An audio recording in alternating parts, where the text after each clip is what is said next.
네, 하나님의 물된 농산의 축복이 여러분에게 임함을 믿습니다. 이 은혜로 여러분 모든 일이 형통하고 늘 감사와 기쁨이 넘치는 은혜의 삶이 될 수 있기를 소원합니다. 한 여인이 나라를 구한 공을 세웠어요. 그래서 왕자가 직접 상을 베풀기로 찾아왔죠. 왕자는 여인에게 물어보았어요. 나라를 구한 공으로 상을 베풀 테니 선택을 해보아라. 넓은 땅을 원하느냐? 아니면 많은 돈을 원하느냐? 아니면 이 금덩이와 보석을 원하느냐? 이 중에 선택을 해보아라 그랬죠. 이 여인이 무엇을 선택했을까요? 저는 왕자님을 원합니다. 왕자님과 결혼하게 해주십시오 라고 했다고 하죠. 그렇게 여인은 왕자와 결혼해서 천하를 얻게 되었다고 합니다. 참 지혜로운 여인이죠. 나라도 구했지만 또 이렇게 왕자와 결혼해서 또 천하를 얻게 된 아주 지혜로운 여인이죠. 만약 왕자가 제시한 땅만 얻었거나 혹은 많은 돈이나 황금을 받았다면 그것으로 끝이 나겠죠. 그것으로 타락할 수도 있고 끝이 날 거예요. 그런데 왕자를 선택하여 천하를 얻게 되었다는 것이죠. 여러분은 어떤 선택을 하시겠습니까? 저는 돈이 좋은데요. 저는 많은 땅이 원해요. 요즘 땅값이 얼마나 비싼데요. 많은 사람의 의견이 있겠지만 이 여자는 현명한 선택을 한 것이죠. 아가서는 사랑하는 연인의 사랑 이야기가 담겨져 있어요. 솔로몬과 술라미 여인의 사랑 이야기가 담겨져 있죠. 하나님께서 이 말씀을 통해 하나님과 자기 백성에 대한 사랑을 이야기하고자 하는 거예요. 우리는 8월 달에 물된 농산에 대해서 이 주제로 말씀을 나누었는데요. 하나님께서 공급하시는 인생에 대한 그런 말씀으로 함께 나누었습니다. 여러분, 이 물된 농산이라는 말 자체가 얼마나 우리에게 만족이 되고 기쁨이 되는 말씀입니까? 그죠? 여러분의 삶에 물된 농산의 은혜가 임할 수 있기를 소원합니다. 그렇다면 영원한 물된 농산 같은 인생이 되려면 어떻게 해야 될까요? 영원히 하나님께 공급받는 인생이 되려면 어떻게 하면 될까요? 이렇게 물을 마시면 될까요? 목이 말라서 마셔봤습니다. 하나님께 지속적인 공급하심이 있으려면 여러분의 삶은 어떻게 살면 될까? 오늘 말씀은 그 삶에 대해서 말씀을 하고 있어요. 자, 오늘 아가서의 말씀은 우리에게 주시고 있는 말씀이 있는데 신랑과 신부처럼 하나님과 그 백성이 사랑해야 한다라는 것이죠. 지금 우리는 신약 시대를 살아가고 있어요. 그래서 신랑 되신 예수님과 신부된 주의 성도가 사랑을 나눠야 한다라는 것이죠. 하늘과 땅의 권세를 가지신 예수님이 우리의 신랑이 되신다면 여러분의 삶은 어떤 삶이 될까요? 여러분의 삶이 영원히 물된 농산의 삶이 될 줄 믿습니다. 천하의 주인 되신 주님이 우리의 신랑이 되신다면 여러분의 삶은 영원한 물된 농산으로 살아가게 된다는 것이죠. 오늘 신랑 되신 예수님과 여러분 행복한 삶이 될 수 있기를 바랍니다. 영원히 물된 동산의 삶이 될 수 있기를 축복합니다. 우리 옆 사람에게 한번 고백할까요? 물된 동산의 삶이 되시기 바랍니다. 고백하겠습니다. 자, 오늘 말씀 첫째는 예수님의 사랑으로 동행해야 한다라는 것이죠. 우리 10절의 말씀을 한번 보겠습니다. 10절입니다. 같이 읽겠습니다. 나의 사랑하는 자가 내게 말하여 이르기를 나의 사랑 내 어여쁜 자야 일어나서 함께 가자. 아멘. 예수님께서 교회와 성도들에게 말씀하고 계세요. 나의 사랑 내 어여쁜 자야 일어나 함께 가자. 너무 아름다운 말씀이죠. 그렇지 않습니까? 여러분 혹시 사랑하는 사람에게 고백할 때 어떤 고백을 하셨습니까? 여러분은 어떤 말씀을 통해 여러분 고백을 해보셨습니까? 자, 하나님께서 믿는 자를 향해서 특별한 표현을 사용하고 계시는데요. 오늘 아가서의 말씀을 통해 세 가지로 표현하고 있어요. 첫째는 나의 사랑, my darling이라고 표현하고 있는 것이죠. 사랑이신 하나님의 눈에 우리가 어떻게 보일까요? 사랑스럽게 보이는 거예요. 너무 사랑스럽게 보이는 거예요. 여러분 최근에 누군가를 보고 웃어본 적이 있으십니까? 여러분 아기 보면 절로 웃음이 나오죠. 아기가 얼마나 웃긴지 웃음 나오는 것이 아니라 너무 사랑스러워서 웃음 나오지 않습니까? 아기 보면 그냥 다 웃음이 나오는 거예요. 지나가는 강아지를 봐도 웃음이 나오는 거죠.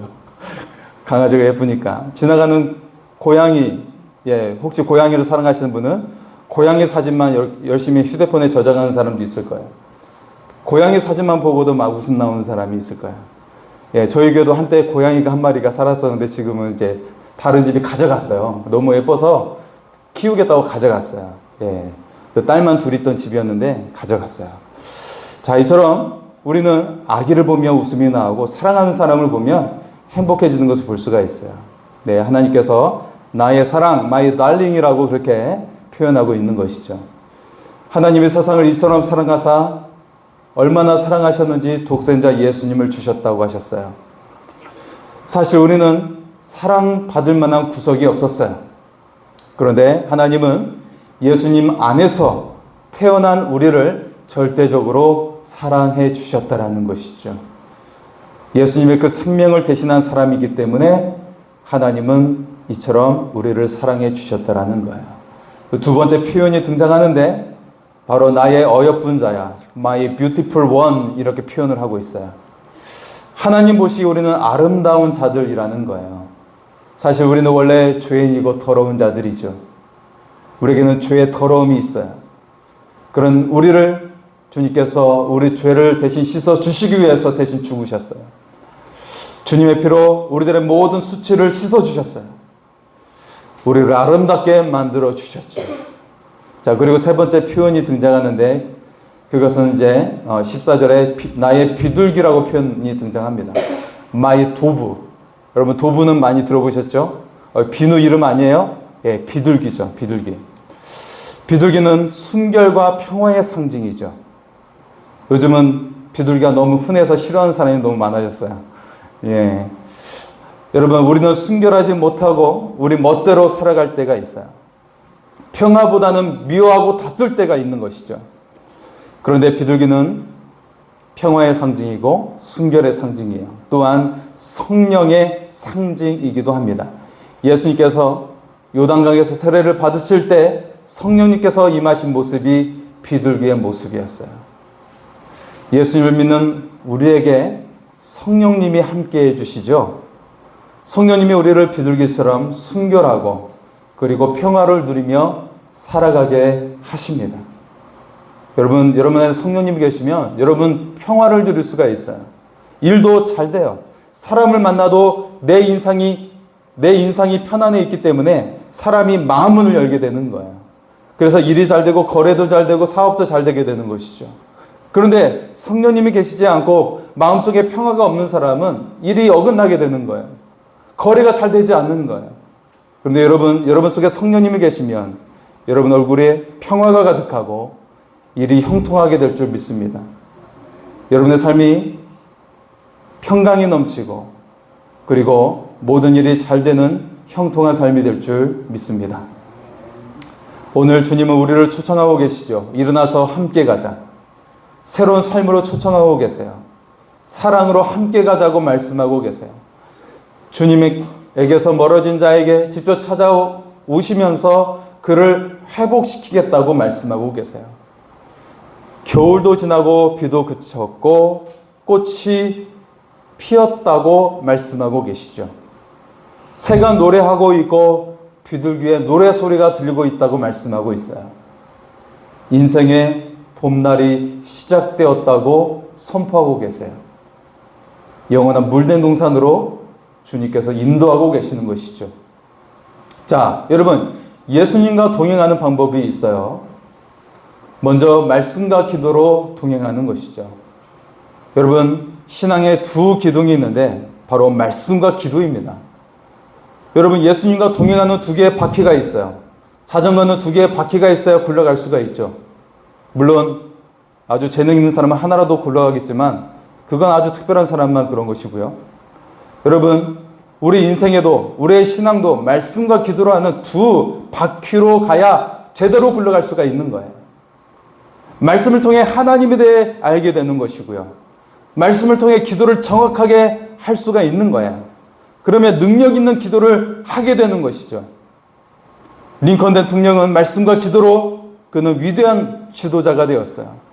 초등학교도 제대로 나오지 못했지만 그는 말씀과 기도로 하나님의 지혜를 얻게 되었고 많은 책을 읽게 되었고 그는 미국에서의 위대한 지도자일 뿐만 아니라 세계에서도 가장 위대한 지도자가 된 줄 믿습니다. 말씀과 기도는 성령의 역사가 일어나는 삶으로 만들게 되는 것입니다. 성령의 역사가 일어나는 삶이 되면 여러분 사람의 능력보다 더한 역사가 일어나는 삶이 될 줄 믿습니다. 말씀과 기도로 예수님과 동행할 수 있기를 바랍니다. 또 한 가지는 예배의 삶으로 주님과 동행하는 거예요. 예배의 삶이란 무엇일까요? 주일에 예배 1시간만 드리면 예배가 끝나는 것일까요? 아니에요. 주일 예배의 진정한 의미를 알고 계십니까? 우리의 모든 삶이 예수님께서 나에게 구원을 베푸신 구원의 삶이라는 거야. 그 중에 특별히 하루를 구별하여 드린 날이 바로 주일이죠. 그날이 바로 주일이에요. 주님의 날. 따라서 우리가 예배의 삶을 산다는 것은 우리의 모든 삶이 구원의 삶이라는 것을 고백하는 거예요. 그리고 주님을 위해 살겠다라고 하는 고백이 담겨져 있는 것이죠. 아프리카의 최초의 선교사인 리빙스턴 선교사님. 자, 선교사님께서 어렸을 때의 일입니다. 그가 주일 설교 말씀에 큰 은혜를 받게 되었어요. 주일 설교의 주제는 예수님의 십자가의 희생에 대한 말씀이었어요. 주님께서 나를 위해 죽으셨다고, 나의 죄를 위해 주님께서 대신 희생하셨다고, 그것이 이 어린 마음에 큰 감동으로 밀려왔어요. 그리고 예배 말미에 헌금 바구니가 들고 있었는데 어린 리빙스턴의 호주머니에는 동전 하나도 없었어요. 그런데 그는 놀라운 행동을 했죠. 그것은 바로 나를 위해 죽으신 주님을 위해 내 삶을 드리겠습니다 라고 하는 헌신이었어요. 그리고 그는 선교사로 헌신하였고 위대한 선교 사역을 이루게 되었습니다. 여러분, 리빙스턴 선교사님을 통해 여러분 그의 일화를 통하여 수많은 사람들이 선교사로 헌신하는 그런 결단을 하게 되었고요. 저도 어린 시절에 이 리빙스턴의 그 일대기를 읽고 저도 주님의 종이 되겠습니다라고 하는 헌신을 하게 되었습니다. 여러분, 예수님은 여러분을 구원하시기 위해서 모든 생명을 바치셨어요. 모든 삶을 헌신하셨습니다. 여러분의 모든 삶이 주님을 위한 삶이 될 수 있기를 소원합니다. 여러분이 주님과 동행하는 물된 동산의 삶이 될 수 있기를 소원합니다. 두 번째는 예수님과 함께 열매를 맺게 된다는 것입니다. 한번 따라서 할까요? 예수님과 함께 열매를 맺습니다. 우리 13절의 말씀을 볼까요? 같이 읽겠습니다. 무화과 나무에는 푸른 열매가 익었고 포도나무는 꽃을 피워 향기를 토하는구나. 나의 사랑, 나의 어여쁜 자야, 일어나서 함께 가자. 아멘. 계속해서 우리 하나님께서는 그의 백성에게 나의 사랑, 나의 어여쁜 자라고 반복해서 부르고 계시죠. 여러분, 나의 사랑, 나의 어여쁜 자라는 이 고백은, 이 칭호는 한 번만 부르는 것이 아니라 날마다 매일 사용할 수 있기를 바랍니다. 매일 여러분 옆 사람에게 그렇게 고백할 수 있기를 바랍니다. 우리 한번 옆 사람에 한번 고백할까요? 나의 사랑, 나의 어여쁜 자야. 그렇게 고백하겠습니다. 할렐루야. 우리가 항상 이렇게 고백할 수 있기를 바랍니다. 그렇게 말씀하시면서 주님께서는 이스라엘에게 있어 가장 귀한 열매를 소개하고 있어요. 그것은 바로 무화과 나무와 포도나무이죠. 자, 여러분, 무화과를 맛있게 먹어본 적이 있으십니까? 저는 무화과를 별로 특별하게 생각한 적이 없었어요. 제가 자랐던 집에는 무화과 나무가 있었음에도 불구하고 따먹지 않았어요. 예. 주면 안 먹었어요. 그냥 뭐 무화과에만 그랬어요. 그런데 저는 한 사건으로 인해서 무화과를 좋아하게 되었죠. 예수전도나 훈련을 할 때였는데요. 이제 제주 열방대학을 나와서 배를 타고 모포로 갔어요. 하나님께서 예정하신 교회로 사역을 하러 갔었는데 그 교회에서 우리를 열렬하게 환영을 해주는 거예요. 저희가 밤 10시 무렵에 도착을 했는데 여자 장로님께서 가마니에 담긴 무화과를 가져오시는 거예요. 저는 그렇게 큰 무화과를 처음 봤어요. 뭐 한 사과만 해요, 사과. 무화과가 주먹만 해요. 크기도 컸지만 저는 이런 맛을 경험해 본 적이 없었어요. 기가 막힌 맛이었는데, 그리고 그때 저는 무화과를 지금까지 잘못 먹고 있었구나. 먹는 방법을 잘못 알고 있었다는 것을 알게 되었어요. 전에는 무화과를 쪼개서 그냥 안에 있는 걸 이렇게 갉아서 먹었죠. 이렇게. 예. 안에 있는 걸 이렇게 먹었는데 그게 아니라 진짜 먹는 방법은 무화과를 껍질만 살짝 벗겨서 통째로 먹는 거예요. 여러분, 마치 감을 먹을 때 껍질을 살짝 벗겨서 먹지 않습니까? 그거와 같이 무화과를 껍질을 살짝 벗겨서 먹게 하더라고요. 그런데 그때 먹었던 무화과의 맛을 잊을 수가 없다는 것이죠. 막 꿀이 통째로 들어있는 거예요. 그 안에 꿀이. 예. 여러분, 지중해 여행 가신 분들 계신지 모르겠습니다. 그 지중해 여행 가신 분들의 이야기를 들어보면 거기서 가장 맛있는 열매가 무화과라고 말하는 거예요. 무화과. 지중해에서 나는 무화과는 그 맛과 크기가 한국 것과 전혀 비교가 되지 않는다라는 거예요. 매우 크기가 크고 그 안에 정말 꿀이 가득 담겨 있다라는 것이죠.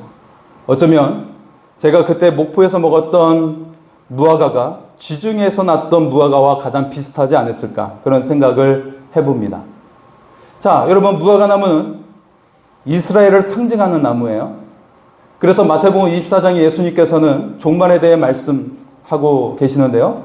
거기서 무화과 나무에 대해 언급을 하시는데 바로 이스라엘을 가리키는 것이죠. 무화과에 꽃이 피고 그때 주님께서 오신다라는 약속을 하고 계시는데 바로 이스라엘 나라의 회복에 대해 말씀하고 계세요. 이스라엘 1948년도에 2000년 만에 나라를 회복했죠. 이런 역사가 어떤 나라에도 있을 수 없는데 2000년 만에 그 나라가 주권을 회복했어요. 그러니까 주님이 곧 오신다라는 의미가 담겨져 있죠. 자, 그러면서 넓은 의미로는 하나님의 백성이 열매 맺게 될 것이다라는 의미를 담고 있는 거예요. 무화과는 그런 상징을 가지고 있죠. 그리고 포도나무도 성경에 매우 중요하게 묘사되고 있어요. 이사야 5장에 보면 포도원의 노래라고 하는 유명한 노래가 등장하죠. 이사야의 말씀에서 포도원은 바로 이스라엘을 가리키는 거예요. 포도원은 이스라엘에 대한 상징으로 성경은 자주 등장하고 있죠. 예수님도 포도나무의 비유를 말씀하고 계시는데 이 포도나무의 비유에 대해서 주님께서는 교회와 성도에 대해 말씀을 하고 계시는 거예요. 오늘 본문의 시간적인 배경은 봄이에요. 그래서 무화과는 이제 열매를 맺기 시작한 것이고 포도나무는 이제 꽃을 피기 시작한 거예요. 아가서의 사랑의 이야기를 보시면 정적이지 않고 동적이에요.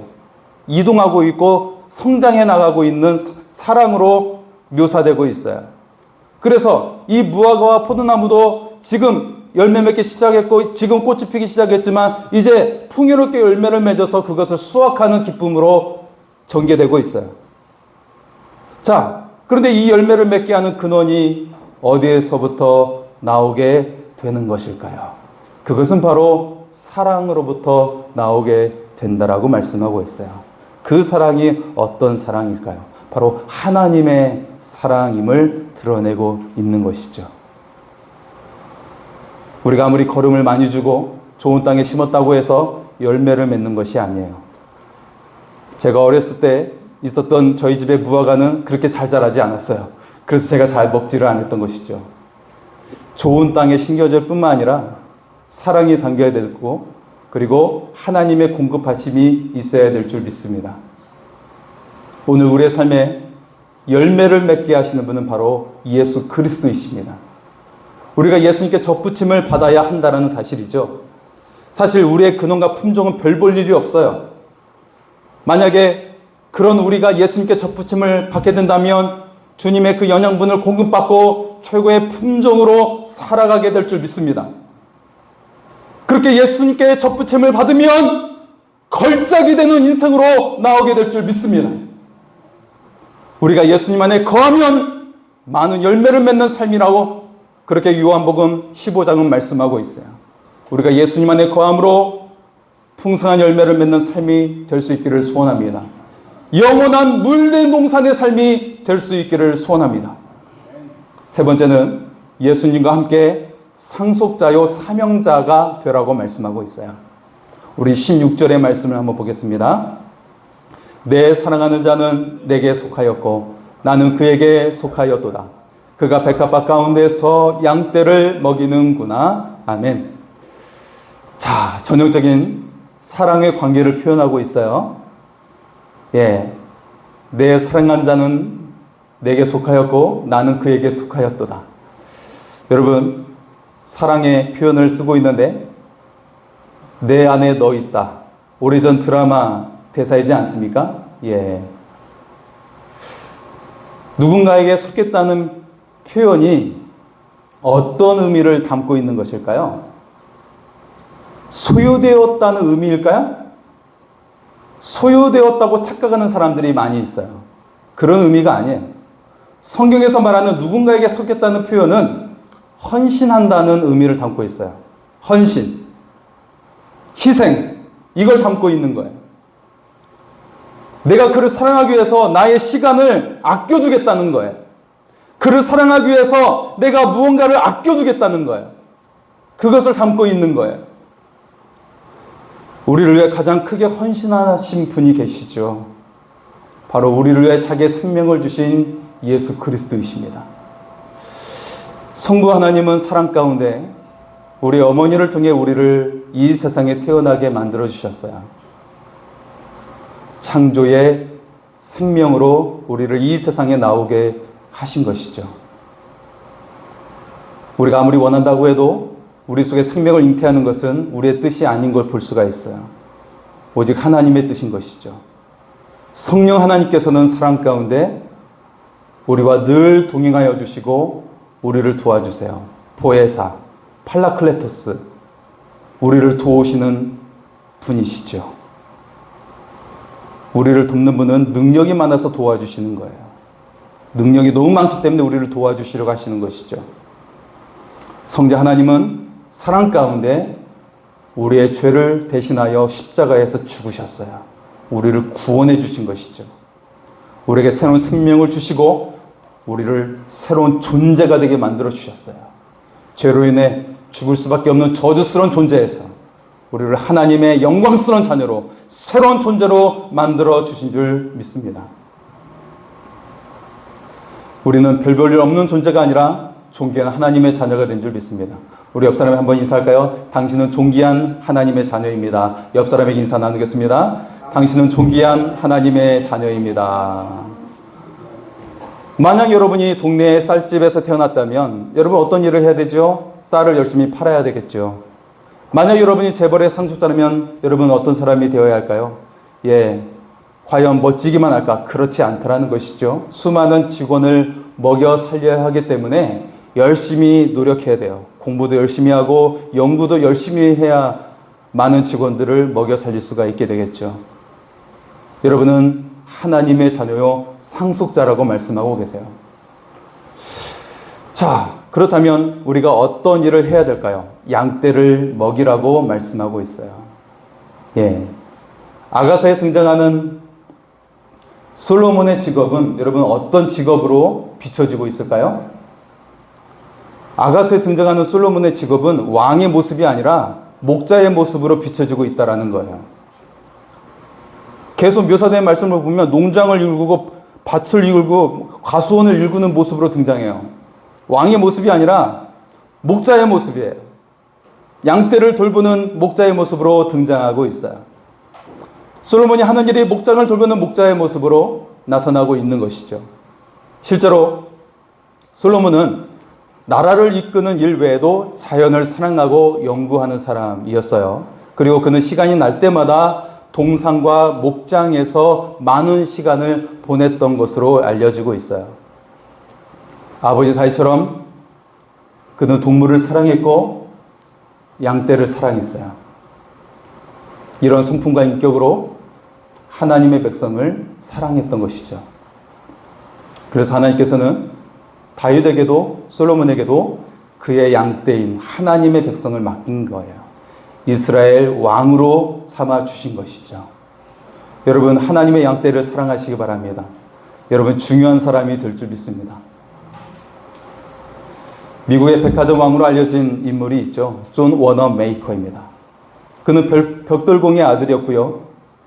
초등학교 2학년밖에 나오지 않았어요. 그런데 그는 특별한 점이 있었는데 매일 성경을 사랑하고 있었다는 거예요. 초등학교 때부터 매일 성경을 읽었어요. 비록 초등학교 2학년 중퇴밖에 안 됐지만 성경을 읽었고 성경의 가르침대로 살았고 성경의 지혜로 그는 많은 책들을 사랑하고 다독하는 사람이 되었어요. 그래서 그는 처음 일했던 곳이 서점이었어요. 서점에서 일하다 보니 그렇게 사회생활을 시작하게 되었는데 거기서 많은 책을 읽게 돼요. 그러면서 그 지혜로 경제 관련 서적을 독학하게 되었죠.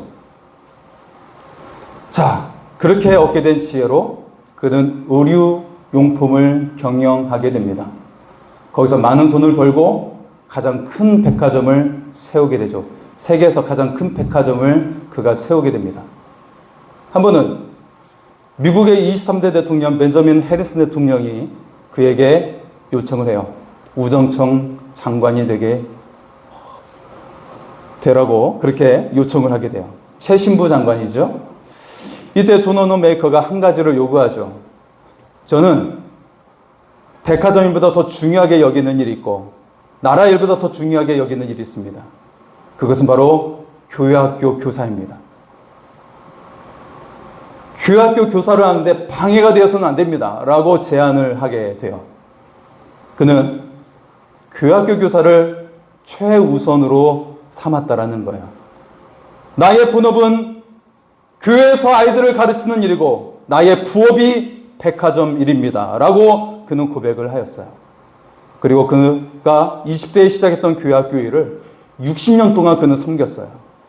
60년 동안 쉬지 않고 한 주도 빠지지 않고 교회학교를 섬겼다라는 거예요. 그러면서도 큰 백화점을 운영했고 미국의 최신부 장관을 역임했고 그럼에도 불구하고 교회학교 교사를 가장 중요하게 여겼다라는 것입니다. 비록 초등학교도 제대로 나오지 못했지만 그러나 그는 하나님의 상속자요 사명자로서 그는 너무나도 값진 삶을 살게 되었습니다. 하나님은 그의 그런 삶을 귀하게 여기셨고 그의 인생을 크게 만들어 주신 줄 믿습니다. 여러분, 우리도 하나님의 사명자, 이것이 우리의 본업이 되어야 하는 것입니다. 우리가 예수님의 부르심을 받았고 예수님은 제자를 부르셨어요. 사명자를 부르셨어요. 우리는 예수님 믿게 된 그 자체가 사명자의 삶인 것을 기억하고 우리의 본업이 바로 주님의 일인 것을 기억하며 살아갈 수 있기를 선합니다. 그럴 때 하나님은 여러분은 솔로몬처럼 큰 사람으로 만들어 주실 줄 믿습니다. 존 워너 메이커처럼 여러분을 큰 사람으로 만들어 주실 줄 믿습니다. 마지막 말씀은 예수님의 영원한 신부가 되자라는 것입니다. 17절의 말씀을 한번 볼까요? 17절입니다. 내 사랑하는 자야, 날이 저물고 그림자가 사라지기 전에 돌아와서 베데르산의 노루와 어린 사슴 같을지라. 아멘. 여기서 수상한 이름이 등장하죠. 베데르산이 등장하고 있어요. 쪼개다란 의미를 가지고 있는데 여러분 무엇을 쪼갰을까요? 하나님과 아브라함을 생각하시면 됩니다. 창세기 15장에 보면 하나님과 아브라함이 언약을 세우는 장면이 등장하는데 짐승을 쪼개요. 그리고 그 각각의 부위를 서로 나누어 놓죠. 그리고 하나님의 영이 그것을 지나가요.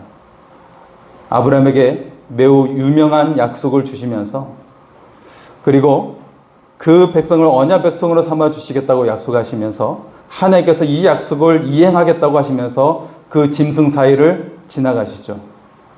자, 그래서 이 쪼개다라는 산 이름은 또 다른 명칭으로 언약의 산이라고 번역된 버전의 성경이 있어요. 언약의 산이다라고 이 말씀을 그렇게 번역을 해놨어요. 따라서 하나님과 우리의 언약식을 말씀하고 있는 것이죠. 그것은 바로 결혼식을 의미하고 있는 거예요. 하나님과 우리는 결혼한 관계라는 거예요. 예수님은 요한계시록의 말씀에서 주의 성도들이 주의 신부가 되었다고 말씀하고 계세요. 그렇다면 여러분은 언제 그리스도의 신부가 되었나요? 여러분이 언제 주님의 신부가 되었을까요? 바로 여러분이 세례를 받을 때 이미 그리스도의 신부가 되는 거예요. 세례는 주님과 함께 물로 들어가 우리의 죽음을 이야기하고 있는 것이고, 물에서 나오면서 주님의 부활과 함께 우리가 새로운 사람이 되었다, 새 생명을 얻었다라는 것을 의미하고 있어요. 이것은 마치 짐승을 쪼개서 우리가 함께 지나가는 것과 같은 의미를 담고 있는 거예요. 물을 갈라서 우리가 들어갔다 나온 것이죠. 사실 홍해 사건, 물을 쪼갰죠. 물을 갈랐어요. 그 사이로 백성이 지나갔죠. 그것은 바로 하나님과의 언약을 의미하고 있는 거예요. 너희가 이 홍해를 통해 세례를 받았고, 홍해를 통해 그 쪼갠 사이로 우리가 언약을 맺었다라는 의미를 담고 있는 거예요. 그것을 다시금 가나안 약속의 땅으로 들어갈 때도 요단강을 갈라서 쪼개므로 말미암아 그 언약을 다시 한번 확인시키고 있는 것이죠. 우리는 세례를 통해 주님과 결혼한 존재예요. 자, 그리고 앞에서 제가 왕자와 결혼한 여인이 어떻게 되었는지 여러분에게 물어보았는데요. 그가 어떻게 되었죠?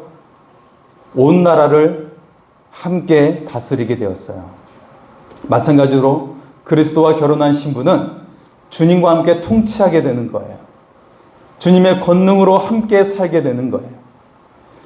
그런데 그리스도의 신부가 바람을 피우면 안 되겠죠. 네, 바람을 피우면 안 될 거예요.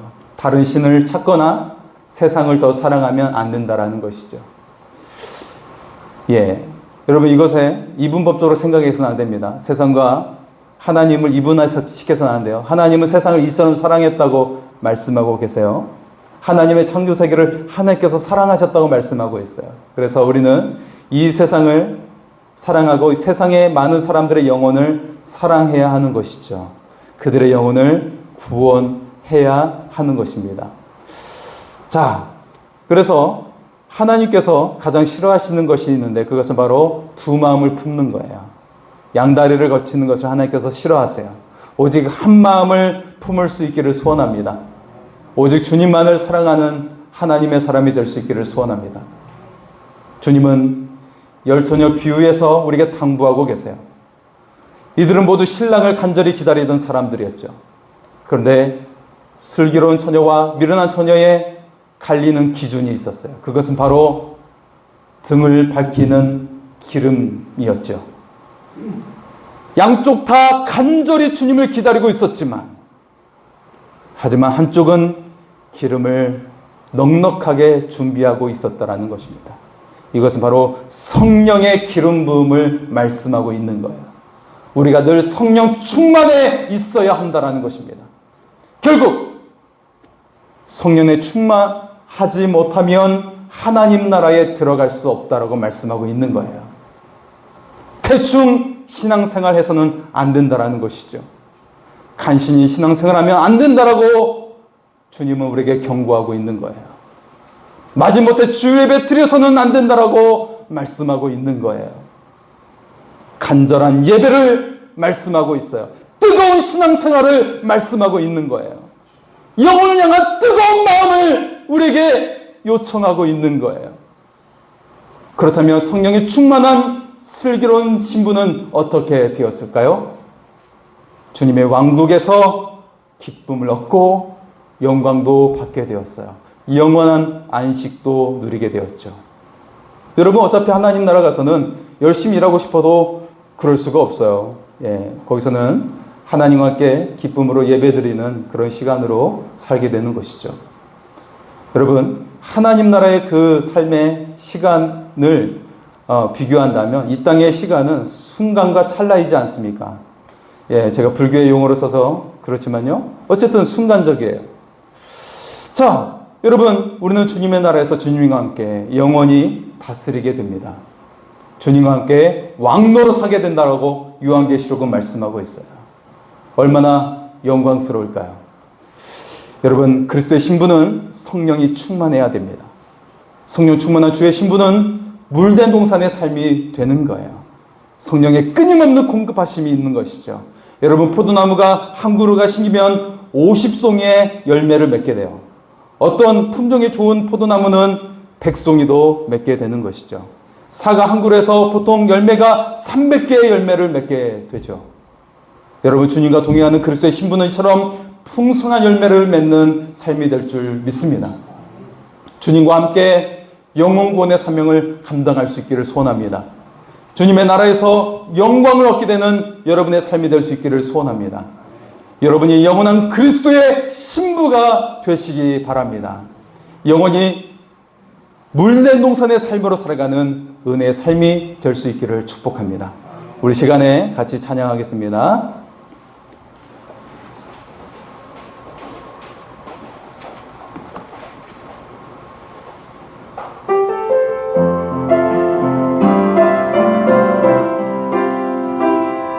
내가 누려왔던 모든 것들이, 내가 지나왔던 모든 시간이, 내가 걸어왔던 모든 순간이 당연한 것 아니라 은혜였어.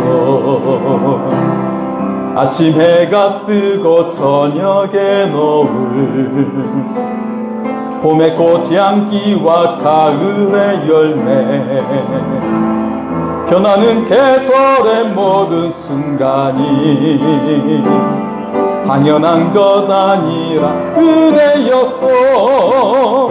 모든 것이 은혜,